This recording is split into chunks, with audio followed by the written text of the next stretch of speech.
Shalom. Our Torah portion for this week is Behalotecha.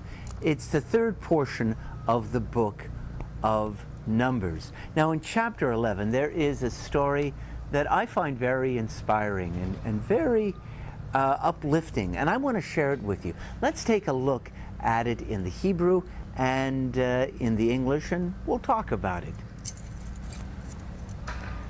Two of the representatives, one named Eldad and the other Medad, had remained in camp. Yet the Spirit rested upon them, and they were among those recorded. But they had not gone out to the tent, and they spoke in ecstasy in the camp. An assistant ran out and told Moses, saying, Eldad and Medad are acting the prophet in the camp. And Joshua, son of Nun, Moses' attendant from his youth, spoke up and said, My lord Moses, restrain them. But Moses said to him, Are you wrought up on my account? Would that all the Eternal's people were prophets, that the Eternal put the divine Spirit upon them. And Moses then re-entered the camp together with the elders of Israel. Now I want you to look here in the Hebrew. Here's Moses responding to Joshua. Vayomer lo Moshe, hamekane ata li umi yitain kol am Adonai nevi'im ki yitain Adonai et rucho alechem. And Moses says, Are you jealous on my account? Would it be that all of God's people were prophets, and that the Spirit of God rested upon them? Now, you have to understand what's happening here. Moses was on the verge of burnout. He was not a good delegator at the beginning of his career. And he was the only prophet in Israel. He was the one adjudicating all of the problems and challenges facing the Jewish people. And quite frankly, they didn't appreciate him. We Jews can be a difficult people to lead. We can complain and criticize our leaders, and that's precisely what we were doing to poor old Moses. Nothing he did easily, because quite frankly we complained that there wasn't enough food, and then when he brings when he asks God to provide food and God brings manna to us, we go, I don't know, where's the meat? We want meat. Nothing is good enough. Finally he has it up to here, and he to paraphrase Moses, he says to God, what have I done against you that you give me the leadership of the Jewish people? You know, you think I didn't have enough source before this?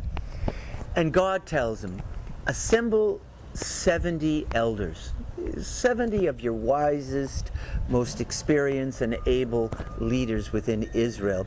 And what I'm going to do, Moses, I'm going to take some of the spirit of prophecy from you, and I'm going to put it on them, and they too will be able to lead the Jewish people. They can share the burden of leadership, and that's what happens. And so we have 70 of these skenim, as we call them in Hebrew, elders, and they are prophesying with ecstasy, it says. That's what the translation tells us. And everyone gets tired and they go home, all except for Eldad and Medad. And Joshua is worried. He's thinking that this somehow will take away some of the status and some of the authority that Moses had enjoyed up to this point. And Moses, and I love what it says about Moses, he says, Are you jealous on my account? You know, I like it. I think it's wonderful that these two people are continuing to prophesy. And he goes on to say, would it be that all of God's people were prophets, and that God put the divine Spirit on them? I think we have to think about, what does it mean to be a prophet? According to our tradition, There was no prophecy after the last prophet in the Bible, Malachi. But you know, I think that may not be correct. I think that prophecy, if it's understood in the right way, can be something that people can experience even in our times, if we understand what prophecy is.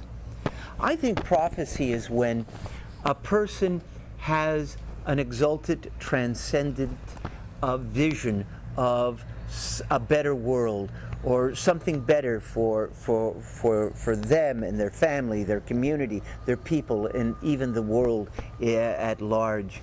I think when a person looks at reality, at a present reality, and says, you know, this isn't good enough, I see a vision, a transcendent vision of what might be.